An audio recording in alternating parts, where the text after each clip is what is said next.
on, and as soon as the red light kicks on, there we go. Welcome to the CrossFit Canada podcast, a place for Canadian affiliate owners and coaches to meet and share their stories. And we have a transplant, we will say, I guess, and our newest member of the Canadian seminar crew. So many folks, oftentimes when we have seminar staff on, some of the tens of people listening have either had a seminar with that person or know someone who has. But is the ink on your red shirt still fresh off the presses? Oh yeah, so I'm getting there, So as I just finished this part, I'm pretty excited to hop on the lectures because like the whole eternity was like just leading the groups, but I'm pretty stoked to get like in front of the whiteboard, like looking for all the members of the course and like start to talk a lot about what we do every day. Like pretty excited to what comes forward. No? That's great. But before we get too far into that, let's get yourselves introduced. And I always so we have all the way from Vancouver, BC, Alison Busnardo. And you may notice the accent. That's not a Lethbridge, Alberta accent, right? So introduce yourself, the affiliate that you're coaching at, and where you're from, how long you've been here, and we'll roll in from there. Yeah, so I'm from Brazil, especially from the south of Brazil, a city called Blumenau. People may know about this city. We have a big Oktoberfest. Like we just lose for the biggest one in Munich, but Blumenau is really know about from the Oktoberfest, and it's a real kind of like a German country there. Yeah. I'm here in Vancouver for almost 2 years, and I'm actually right now coaching, being the head coach at CrossFit Panda. Used to be called Panda Performance Lab, and now we just switched the name for Panda CrossFit Lab. It's in Surrey. It's not specific in Vancouver downtown area, but it's like 30-minute drive from Vancouver. Yeah. Okay. And so we'll talk about how you got here, all that stuff. But I always love to start off because, at least selfishly, I'm always fascinated and love hearing people's first exposure to CrossFit stories. So when were you first exposed to CrossFit, and do you remember your first workout? So I got exposed to CrossFit from the YouTube. I saw a video in 2013, probably something around that. And then after that, I think I did what everybody does. Like you go directly on Google, like type CrossFit and the name of the city that you're living. And I did exactly like this. And then I found a guy that this guy will become my partner after. Um, and then he was a guy, the only one that has the CrossFit L1 certificate in my city. And he was coaching some, not CrossFit classes, but he was doing some functional training in a functional like facility or something like that. Sure. And then I kind of like got in touch with him, and then we start to do some workouts. We start to talk about CrossFit every day, and then everyday CrossFit start to be more present in my life. And then I probably like 2014, I did my L1.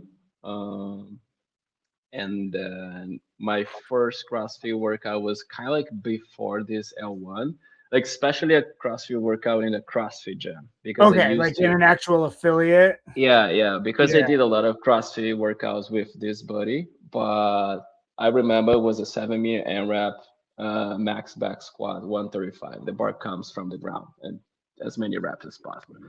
And I remember this pretty much because it was like the first time that I was able like to drop the bar from like the thing. And I Yeah. was so excited to do this. It was like instead of just like gently dropping the bar, it was like popping the bar up, like dropping the bar really hard.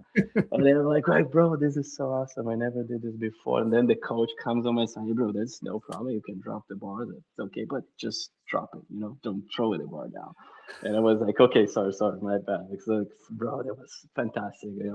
After that class, I said, bro, this is what I need. This is what I want. And after that, everything starts to move forward and until I get here. So we're probably gonna dive a little bit more on this stuff. Yeah. So you found CrossFit on YouTube. What were you doing before then? Either just professionally, personally, in life? Like, were you always a gym goer, always a fitness guy, or where did kind of Yeah, yeah. As from Brazil, like I was a soccer player, and Okay. then I did my degree in physical education. I studied like for 4 years. I did all the things in Brazil, and then when I graduated in college, I started to work in a traditional gym, just being like a personal trainer, just working on the regular classes, Yeah. and then with this PT environment, I start to coach some group classes, but just fitness. I didn't know about CrossFit yet.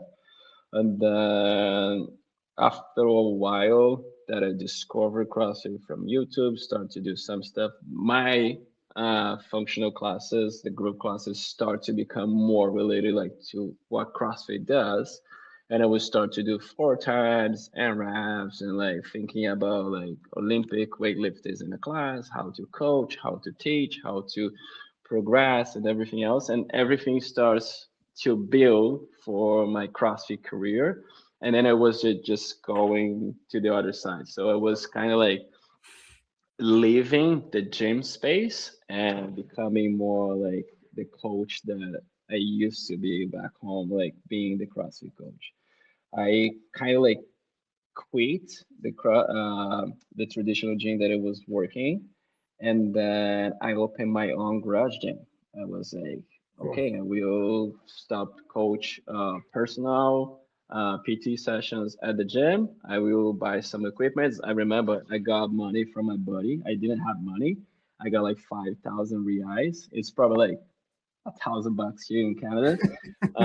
And then he borrowed me this money and I bought the equipment and I was paying him like installments, like monthly and everything.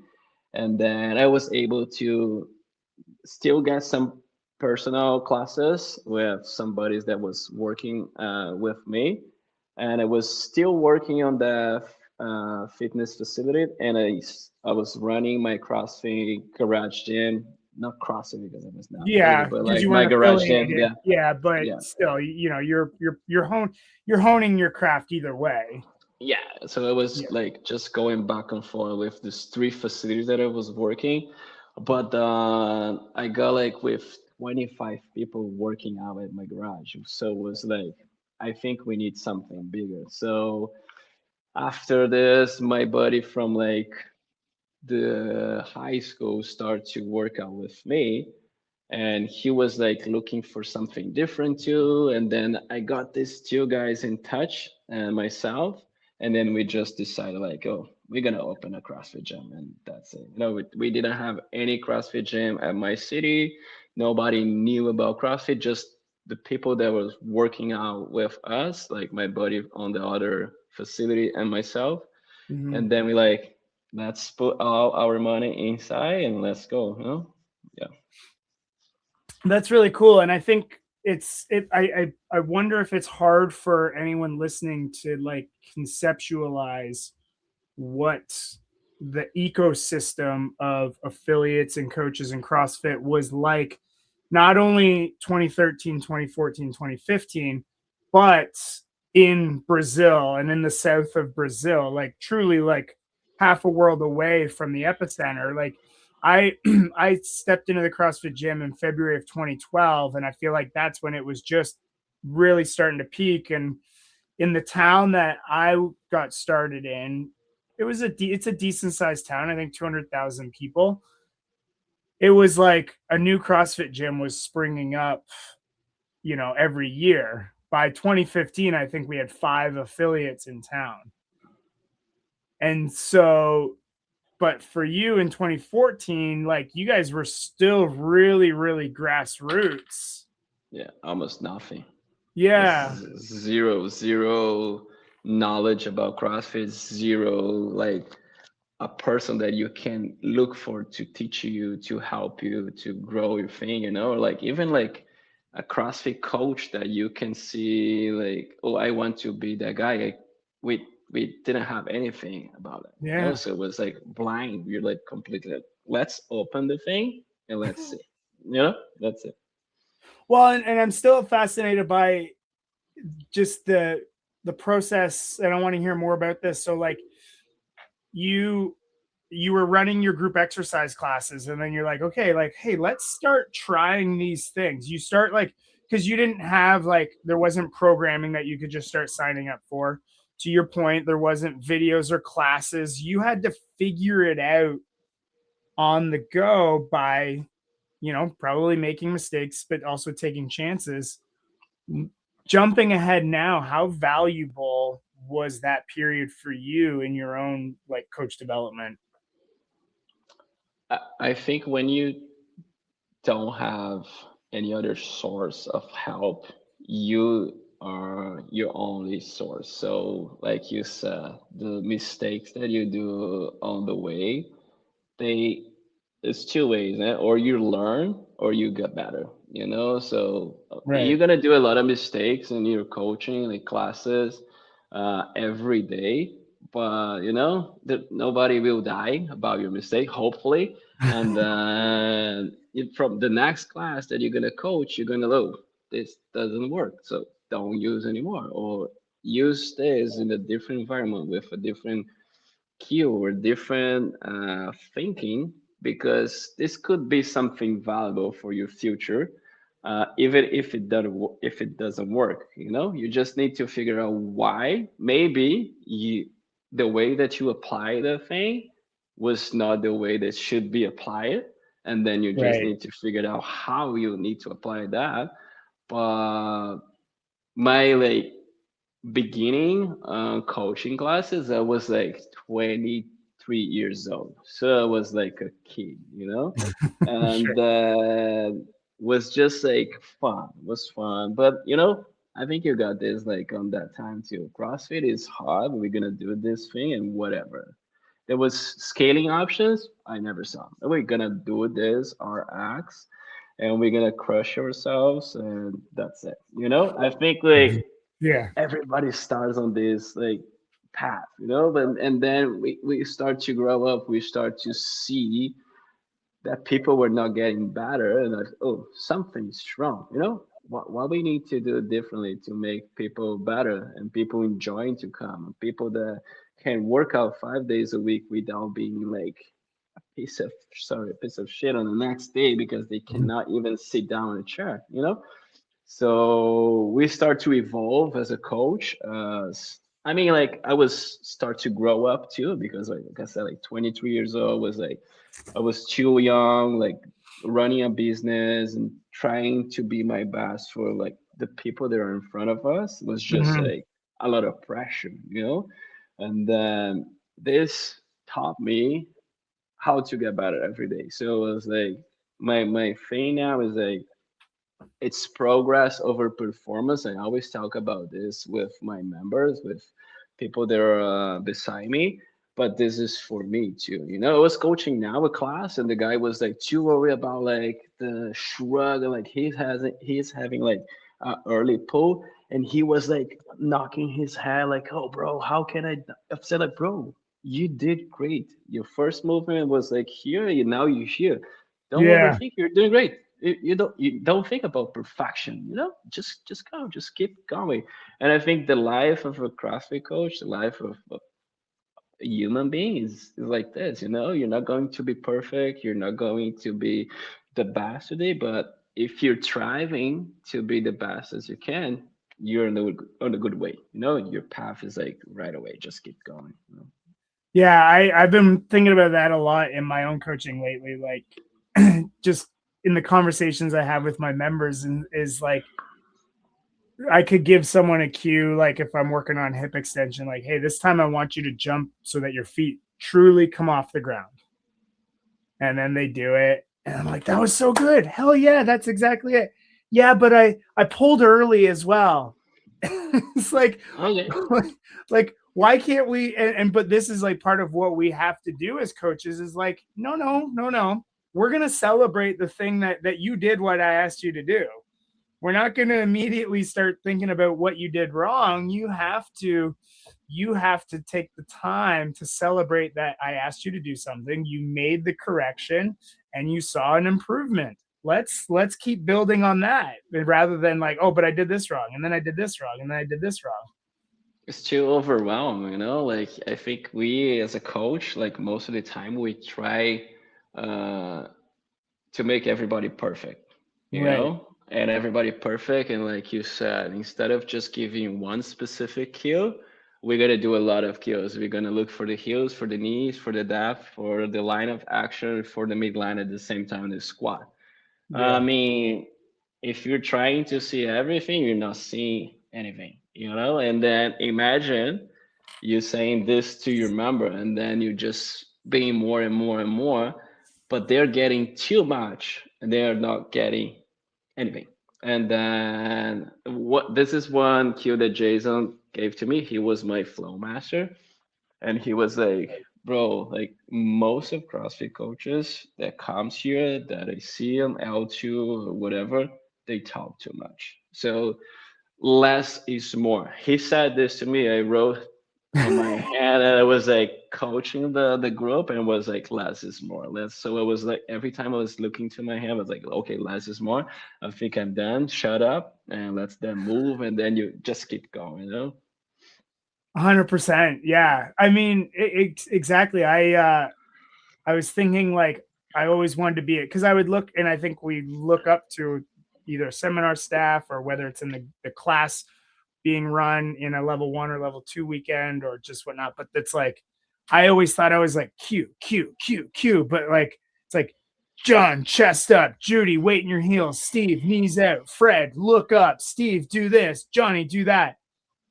And then thinking about who's that member in the middle who's trying to listen to these cues and like think, okay, what am I focusing on? They're like, is my chest up? Are my knees out? Are my rather than like Johnny, weight in the heels, great job. Steve, same thing, great job with weight in the heels. Fred, love the weight in the heels.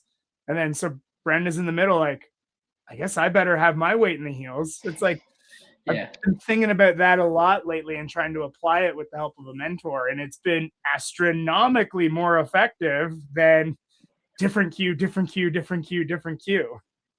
Yeah, sometimes I was coaching like a week classes, and then my goal in that week was being less technical.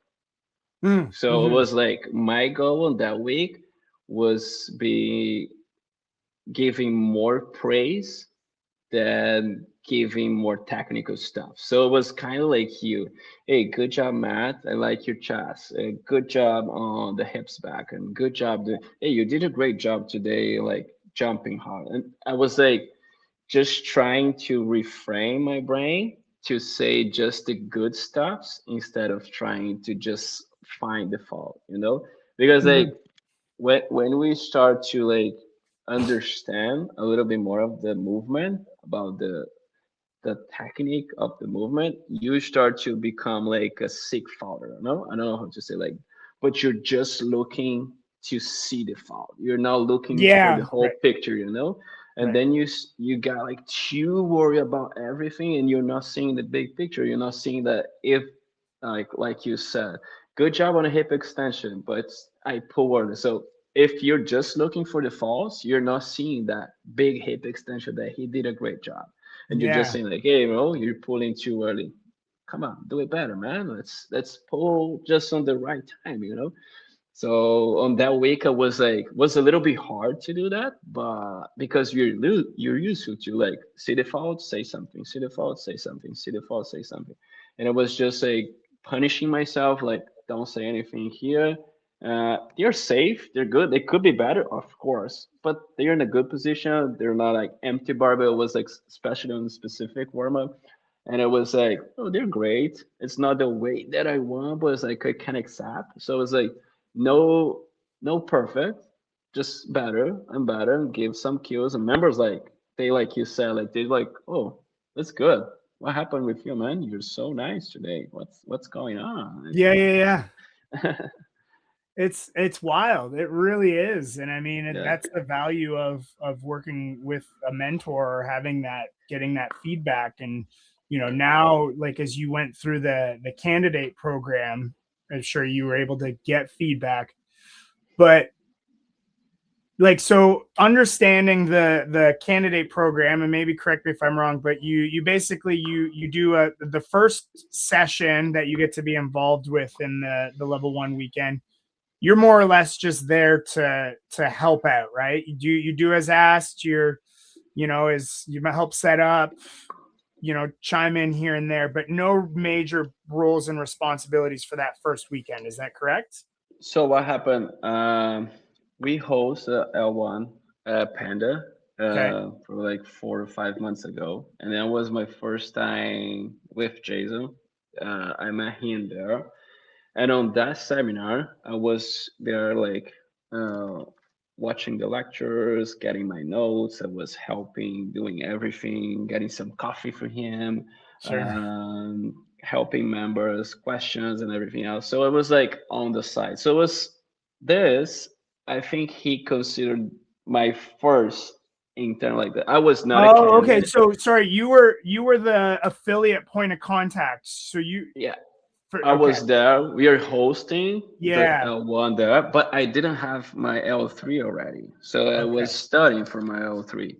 And then I was there, like talking to Jason, Jocelyn, and everything, and helping them to do whatever they need. And then at the end, uh, Jason just said to me, "Hey, just please do your L3 and put your name on the list, and let's see how it goes." And then we are hosting an L2 because I was like, I had my L2 back home like 5 years ago, okay. and then before I came to Canada, my L1, my L2, sorry, was being expired, and I was hosting level 1 at my facility, so it was for free. I just did my L1 again to Gotcha. not lose my credential. And then when I came here in Canada, I was L1 again. So I was a L2, but if you see my name on the CrossFit.com, will be a L1 coach. Sure. And then on that day, I was a L1. But on the following week, or like 2 weeks later, we are hosting an L2 at Panda 2. So Okay. I did the L2 with Jason and Jocelyn. So it was my second time with them.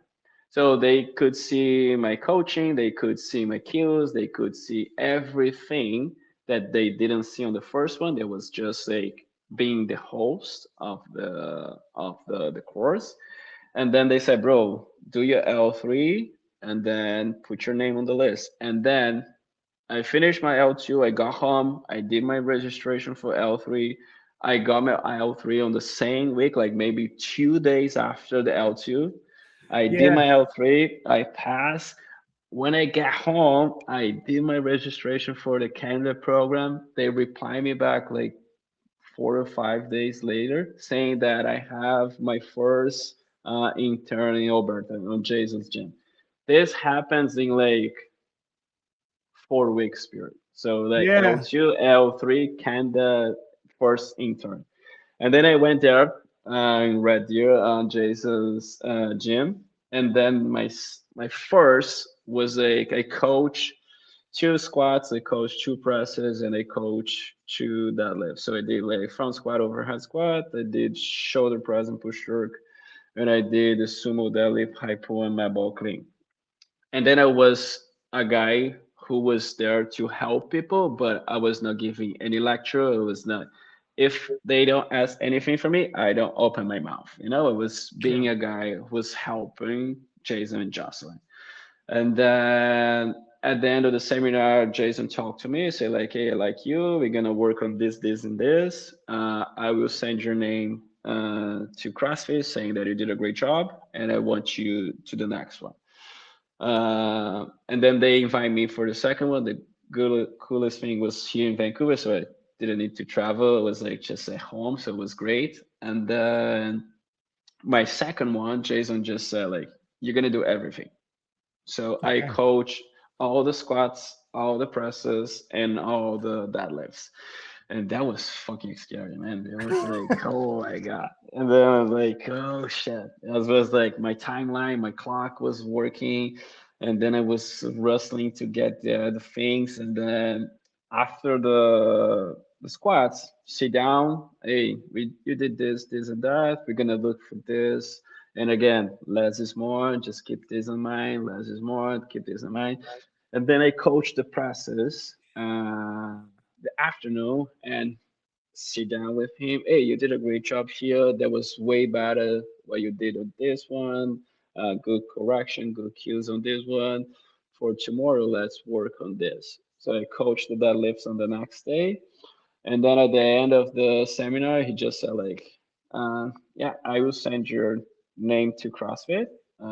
Let's see if they want to hire you, they will hire you. This is not my thing, you know. I'm just the Right. guy who's saying like if you did a great job or no. So let's just wait. And then like on the Friday for that week, they sent me the email asking me to be like a seminar staff. And then like, oh bro, that was awesome. That was great.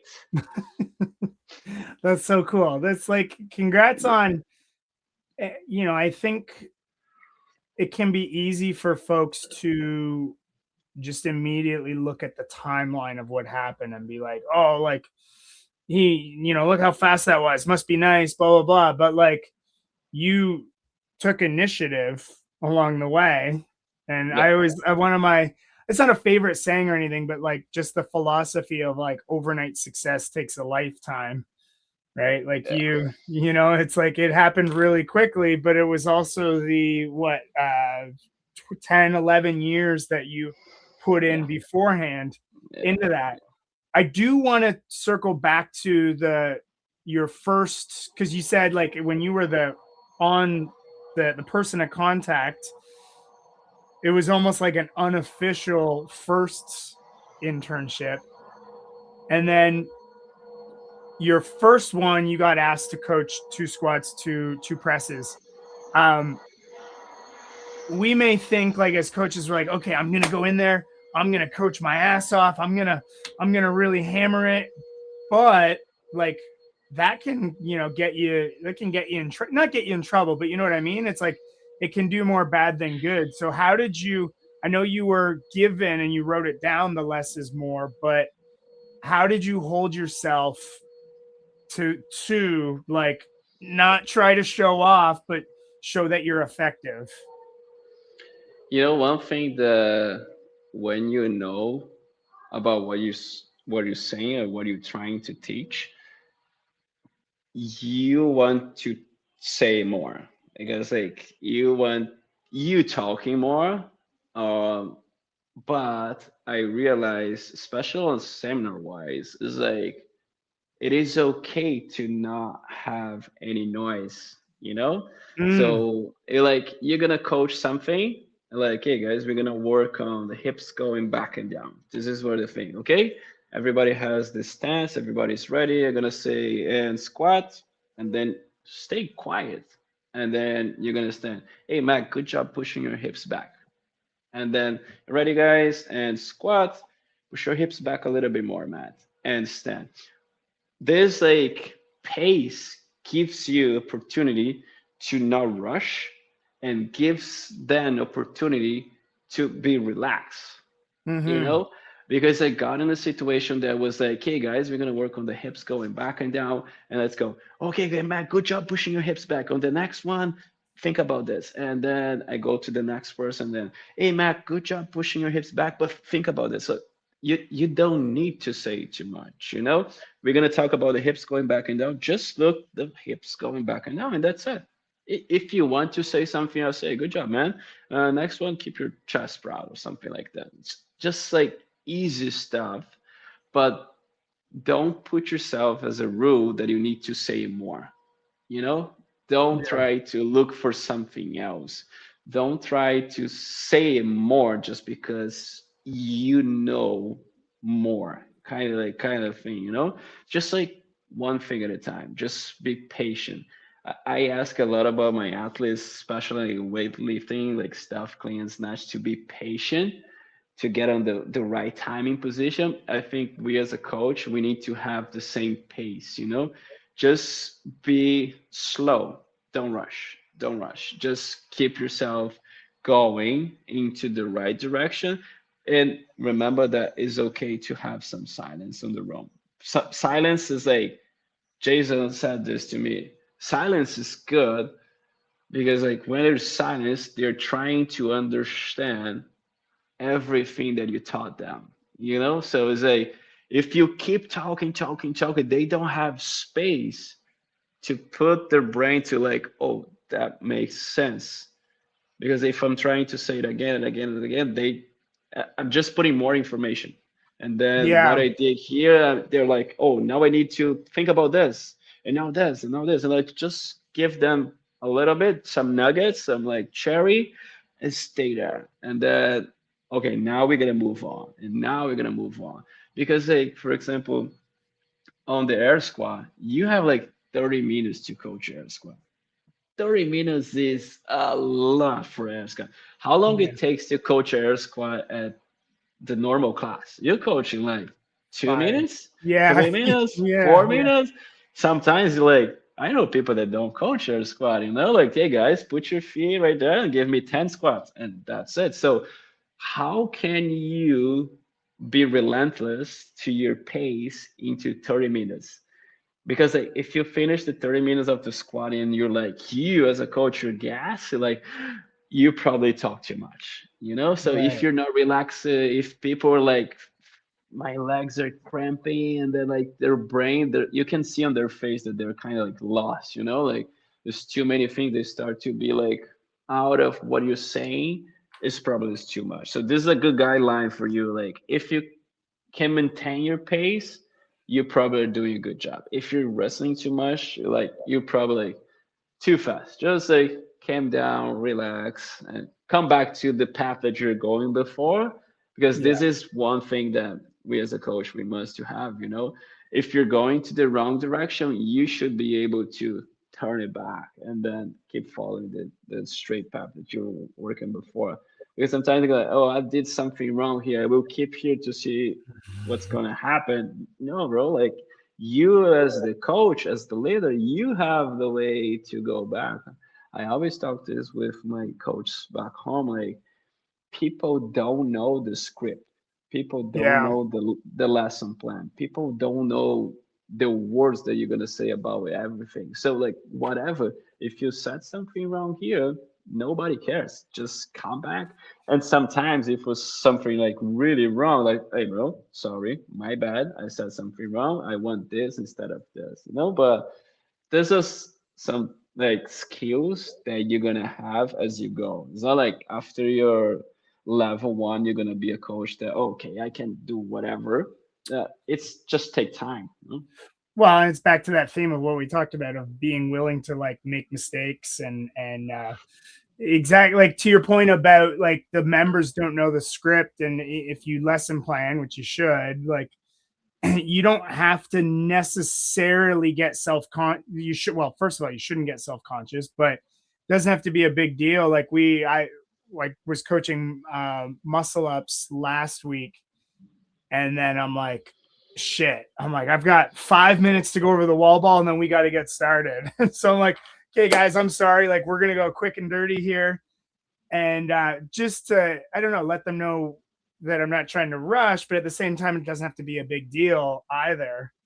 From there, but at the same time, like members don't know your script, so you could potentially give them a little too much play time, and then all of a sudden you are behind on your class timeline and going 3 to 5 minutes over.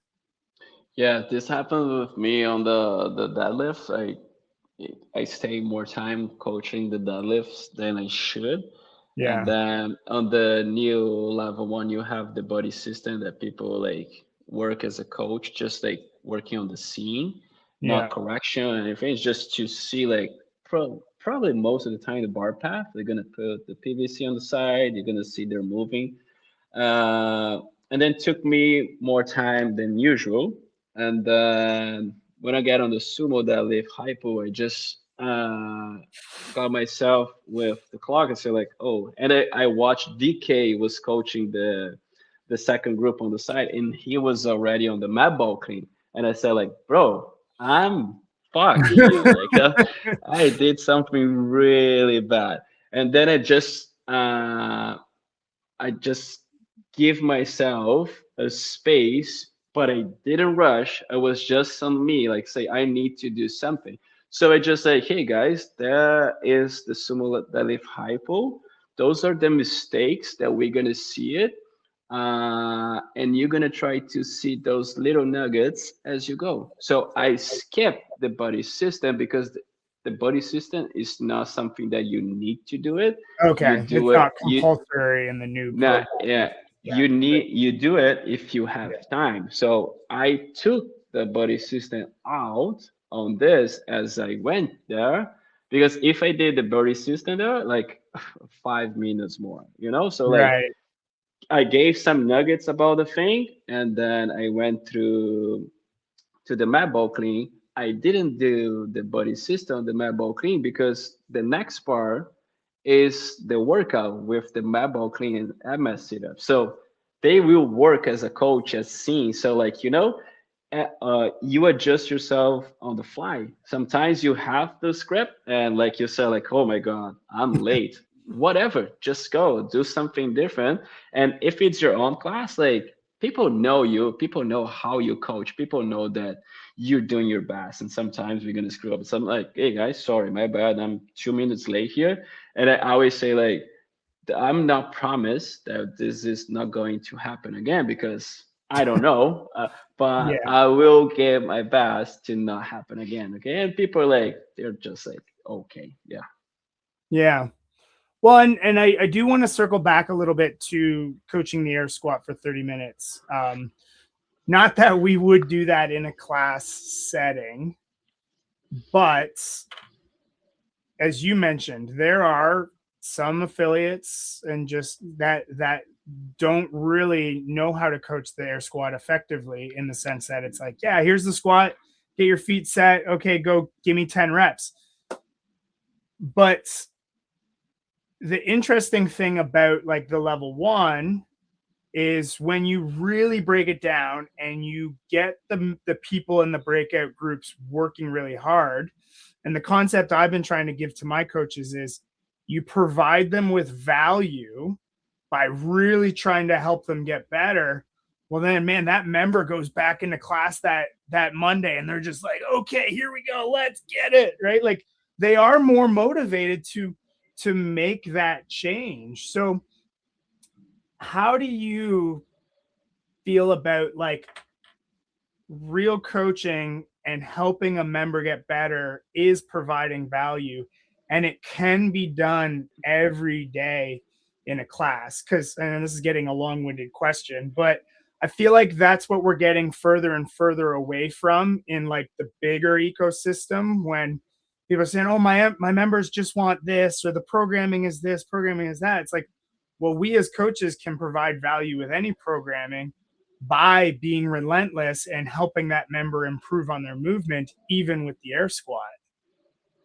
yeah. I saw a big gap between like my previous experience in Brazil, like with my CrossFit gym. Yeah. I got a point that we have 7 CrossFit gyms from my from under my umbrella. So we got bigger, and then I was kind of the guy that was on the coaches side, so trying to be like you said, like working with the coaches. Yeah. And then the biggest thing that we tried to do there was like we need to improve the member experience, and we're gonna improve the member experience, not putting more program. We're gonna put more coaching. So I was like the guy who was like, we're gonna do one workout a day. We're gonna teach them how to do it. We're gonna do a mini round. We're gonna do a test round. We're gonna do the build up. We're gonna do the P break. We're gonna do the cool down. So it was like the class was like packed but not because of the program, because of the coaching, because of the Yeah. teaching, seeing, correcting. And then when I got here, I started to coach in some CrossFit gyms, and everybody here they follow like Proven, Mayhem, HWPO. They do their own programming, so they think that the program is the thing from their gym and not like the class experience, you know? Yeah. So what I got here was like, bro, this is I try. I mean I coach Proven, I coach Mayhem, I coach a specific program that they developed from their own gym, but everything was like too much. I was just rushing, trying to change the warm up a little bit to have space to coach because like this is too hard. And then when I got here in Panda, I would say like I have a good relationship with the owner, and I was trying to show him the difference between like the program and the class. You know, I mean Yeah. like everything on those programs they're pretty good. The workouts are great. Everything is great. I don't think that it's great for a 60-minute class for normal people. But I was trying to do my best, like maybe doing some um, uh, different movements here on the warm up, trying to get them move a little bit more here on the specific, and then we go back and forth. But now with less program, I can think more on their experience. And it was like Yeah. coming back to Brazil and say, bro, this is what I was doing there. And we did so great. Members loved that program. Members loved to get better. And then I think like you're saying about like showing to members, like your member that came on the other day, like trying to show your best squat. It's just about you being example, like being the leader and showing them why. I think the biggest thing is about why we do what we do. It's not Yeah. because I want your time on the whiteboard a faster time or like a heavier load. We of course we want this. We're gonna look for the performance, for the fitness, because we try to increase the work capacity across broad times and model domain. But the Yeah. biggest thing is like I'm teaching you to be relentless with your own thing. And if I can teach you, if I can help you to be relentless with those stuffs, I know that outside the box, outside the training, outside the program, you're gonna be more relentless. We have like sleep, you like stop drinking soda every day, trying to eat more vegetables, trying to eat more protein. It's just like one thing that we do inside the class can change their mindset for everything. And being the guy who is responsible to make those connections, I think is the best professional in the world. Like we have the opportunity to change the way they think about exercise, the way they think about being in a class with more people of different levels. Like CrossFit is like people say like, oh, I need to get better to start CrossFit. And I said, no, you don't need. You just need to come. So Yeah. as you go, you're gonna be better. So as you come, you're gonna make more friends. As you come, I will put you in a better perspective. And like circle back to that guy on the squat clean today. Just go, man. You did a great job doing this. And the next day that you come, you're gonna do it better. We're gonna do it this and this and that. And then you Hmm. go one step at a time, going where you need to go. You know?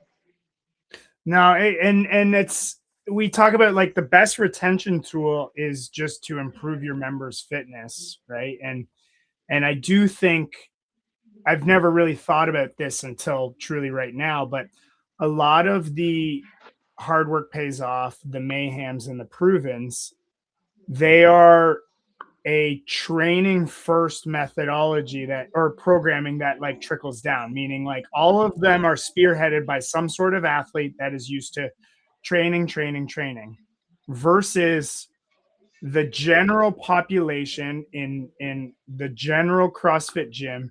There is so much low hanging fruit in helping the members neurologically improve versus having to give them training, give them training. Like we follow Cap and we love it and we coach our asses off with it. But we had 1 rep max deadlift last week, and one of the members today was just like in our like after class was like, it used to be a big deal for a female to have over a 200-pound deadlift, and now I feel like they're everywhere.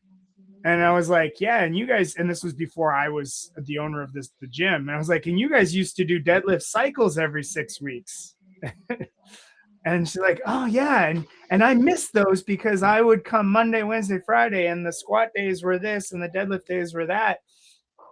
And it's like, and then long story longer is we had 1 rep max back squat today. And there was this newer fella, and he's neurologically improved so much in the past couple months. And then I just said to him today, I was like, hey, you just did 210 pounds for your 1 rep max. Just so you know, I think your real 1 rep max is like 230, but we just got to work on the coordination, the brain connection a little more, and some of the other movements. And it wasn't like, he wasn't like, oh, he was like, oh, okay, cool. I got something to look forward to. Right. So like we can have these retention tools just by coaching. And when we say coaching, like having the little conversations, making the acknowledgments, communicating the great movement and the wins, and building on those. Yeah, I think like I have a perfect example here too. I got a member that was like doing CrossFit for more like than 3 years. She was like pretty fit, good, like runs a lot, uh, pretty decent amount of strength and like everything else, but she never was able to do a handstand push-up.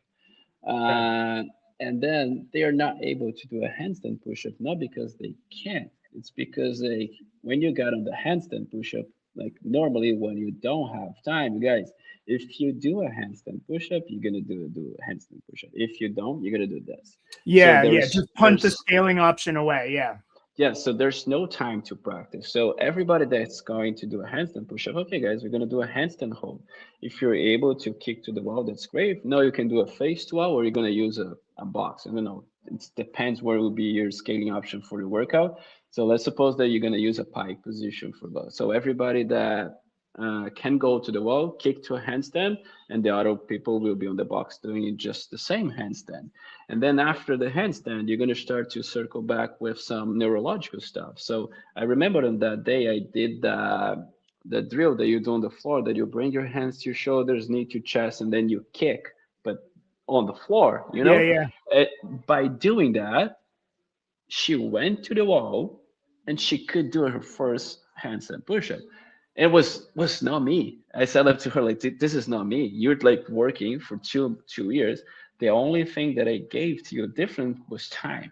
I Right. put you on the position and I ask you to think about one thing at a time, and I give you what you need on this. And then she was like, "Oh, this was so awesome. I'm doing this. I never could be able to do it and everything else." It's like, yeah, it was, it's not sometimes as I pass for this, like it's not the coach's fault. It's like you don't have time. So you don't have time because if you do like this, you're gonna screw your timeline. And then all your classes will be finishing like 5 minutes, 10 minutes. So it's like I don't know, man. It's like just something that the owners, like the head coaches, the people that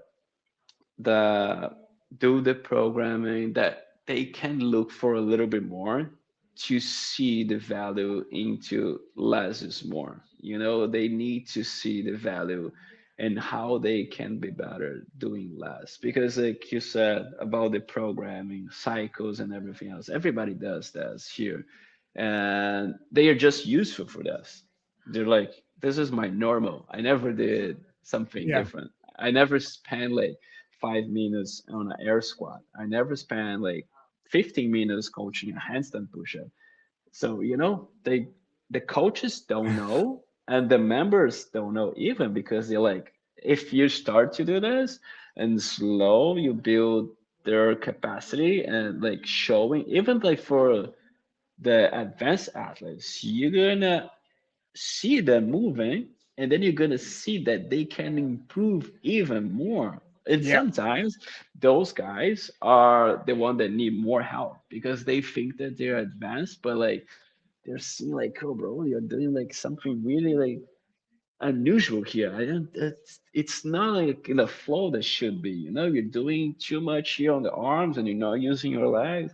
And like you said about being relentless and showing that the why is like it's a daily base thing. You're gonna show why, and tomorrow you're gonna show the why again and again and again and again, and then you're gonna do like exactly what you say. Like you're gonna circle back to that thing. Hey, remember where you were here before and remember where you're here now.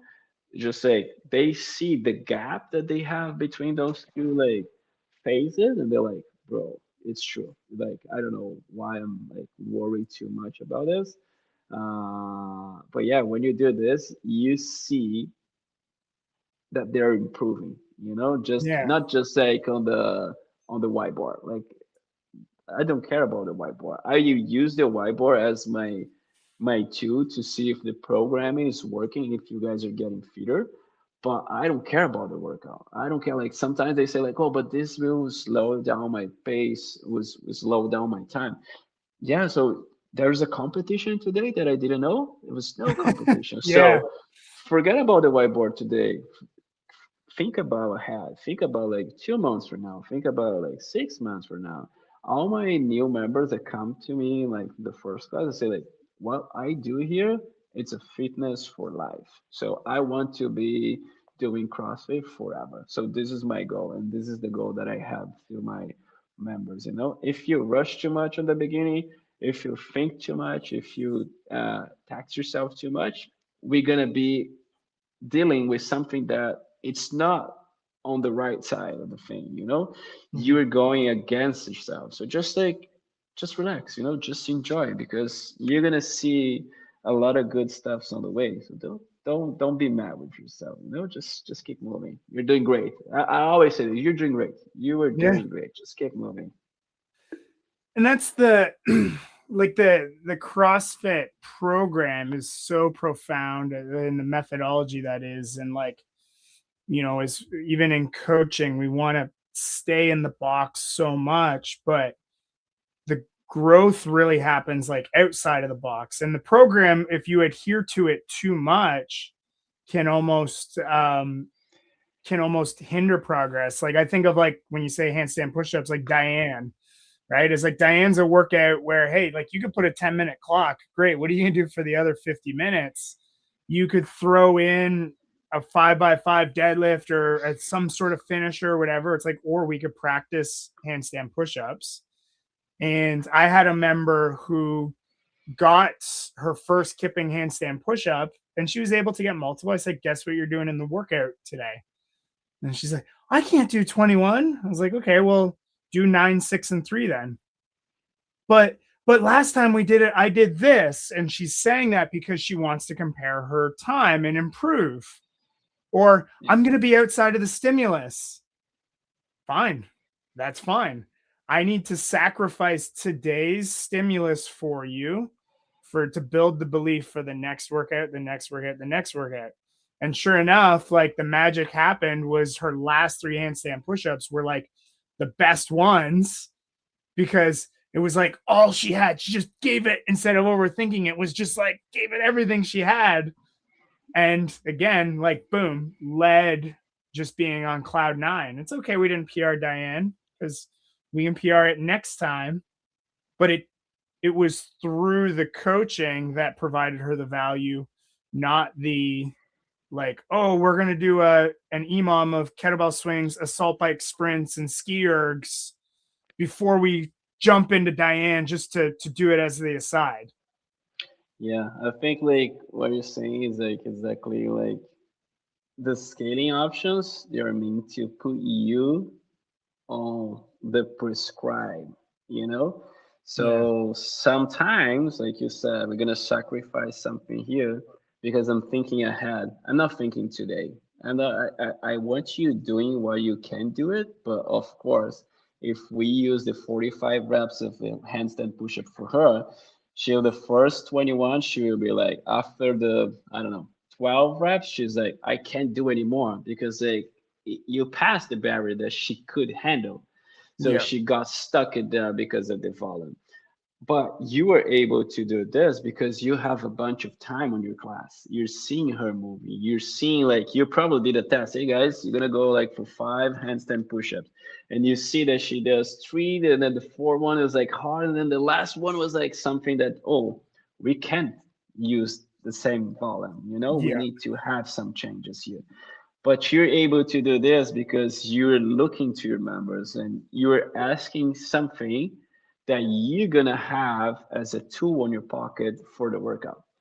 Because when you don't have those scaling options ready for you, it's just like if you do, you do. If you don't, do this. And then this is the most boring thing on the world for me. Like if you have, you do it. If you don't do it. You're gonna do something different. I Yeah. know that if you don't have, you're gonna do something different. So tell me something no, more exciting now, guys. If you don't do the handstand push-ups today, we're gonna use a good scaling option for you. They're gonna work on the strength part of the handstand push-up. And then on the other day, other day, sorry, you can use something that work on the connection, the neurological part, or you can just work on the handstand. Sometimes you need to work on just on the handstand. And like people like I don't know, handstand push-up is a press or push and a handstand. You can do like a burpee into a handstand hold, just kicking to the wall. This Yeah. is a good progression for someone that has a handstand, but it's a little bit scary or don't want to be with the hat on the ab mat or something like that. You just need to get out of your box and think about the function that we have on those movements and apply for the exercises. Like just think about is a push, is a pull, what plan, what they're doing, what's the load, what the thing, and then you can build your skating options, not just like a template that if you don't do handstand push-ups, a pike push-up, knee push-up. There's like it's okay, but they can have way more when you work one by one. I see you doing something, Matt. We're gonna reduce the volume. For the other guy that I see that's not working, that today is not the day to put like all the pressure on his hand, we're gonna do something different. We're gonna do a dash spike push-up. We're gonna, you have a ton of variations that you can use for the same thing. You just need to be willing to help your members more because like Mhm. it's easier for us just like handstand pike push up, that's it, great Yeah. if you 1 2 3, but like to get the mindset, the process to find something different on the middle, it just takes time, and if you're getting time, if you're doing this, it's just because you care to your business, to your members, to your coaching, because like my goal as a coach is just like they need to have a good time and they need to get better on that day. And that's it. Those are the only two things that I need. I don't look for perfection. I don't look to be like the general of the hour. I need them having fun and I need them getting better in whatever we're doing. This is my go-to things.